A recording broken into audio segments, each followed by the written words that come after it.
এই পর্যন্তই আসছে, ওরা কি পর্যন্ত যায়? ওইদিকে সবে একই আসে। আমরা এখন আছি আমাদের কুষ্টিয়ার পার্শ্ববর্তী জেলা ঝিনাইদহ জেলার মহেশপুর উপজেলায় একটি কমলা বাগানে। আমরা কুমারখালী উপজেলা কৃষি অধিদপ্তরের সহায়তায় এখানে এসেছি। উপজেলা পরিষদের বিভিন্ন কর্মকর্তা আমাদের সঙ্গে এসেছে। এখানে অপ্রচলিত উচ্চ ফলনশীল উদ্ভিদের চাষ এবং তার বাজারজাত বিষয়ক যে কর্মশালা 2 দিনব্যাপী থিওরিক্যাল ক্লাস কুমারখালী উপজেলা পরিষদে যে অনুষ্ঠিত হয়েছে সেটারই ফিল্ড ভিজিটের তৃতীয় দিনের অংশ হিসাবে আমরা এখানে এসেছি কমলা বাগান এবং মাল্টা বাগান পরিদর্শনে। আমরা এখন যে গাছটির পাশে দাঁড়িয়ে আছি সেটি একটি হলো চায়না কমলার পাশে আমরা দাঁড়িয়ে আছি। কমলাগুলো যদি আমরা লক্ষ্য করি সাইজে একটু ছোট, কিন্তু দেখতে অনেক সুন্দর। আমাদের দেশের মধ্যে এই ঝিনাইদহতে এত সুন্দর একটি কমলা বাগান এখানে একজন কৃষক বেশ কয়েক বিঘা জমিতে করেছে এবং তিনি এই কমলা বাগানটি করে বেশ স্বাবলম্বী হয়েছে। আমরা তার সাথে কথা বলে দেখেছি এবং পাশে আরও বেশ কিছু মাল্টা গাছ কিন্তু এখানে আছে। তিনি এই মাল্টা এবং কমলা আমাদের এলাকার চাহিদা মিটিয়ে তিনি কিন্তু বাইরে রপ্তানি করার উদ্দেশ্য নিয়ে এই বাগানটি করেছেন এবং তিনি এখন পর্যন্ত বেশ সফল বলেই তিনি দাবি করেছেন এবং এইখান থেকে চারা উৎপাদন করে তিনি সারা দেশে যারা এই প্রশিক্ষণ নিয়ে এই কমলা বাগান মাল্টা বাগান পরিদর্শনে আসছেন তাদের কিন্তু সহায়তা করছেন। ইনি বিভিন্নভাবে পরামর্শ দিয়ে তার এই বাগানটিকে আরও সারা দেশে তার এই অনুপ্রেরণা ছড়িয়ে দিয়ে তিনি কমলা বাগানকে এবং মাল্টা বাগানকে আরও সংখ্যায় বেশি তৈরি করার লক্ষ্যে তিনি কিন্তু কাজ করে যাচ্ছেন। যে গাছটির নিচে দাঁড়িয়ে আছি সেটি একটি দার্জিলিং কমলা।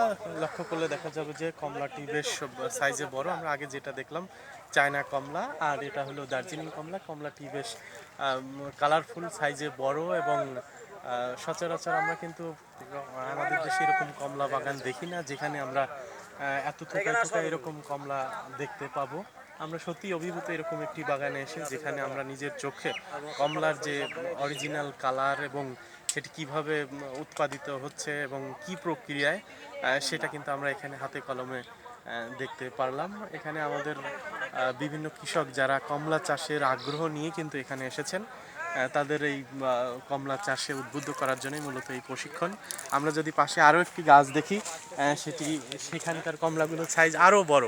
সত্যিই এখানে বলার মতো মানে বিষয় যে এটি এই কমলা চাষ এটি শুধু আসলে দেখেই আমাদের চোখ কিন্তু তৃপ্ত।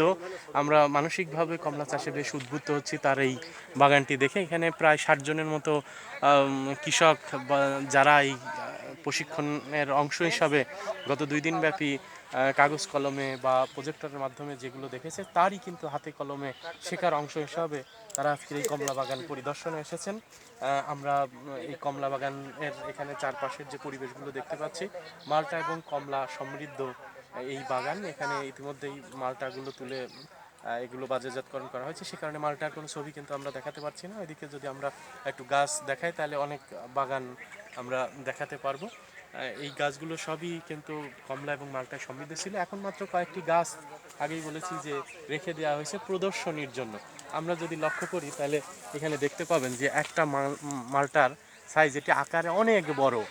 হ্যাঁ, যদিও এখানে তুলে আপনাদেরকে দেখাতে পারছি না, গাছ থেকেই দেখাতে হচ্ছে। আর একটু আগে আমরা চায়না কমলার কথা বলেছি, চায়না কমলাও এখানে বেশ কিছু গাছে আছে।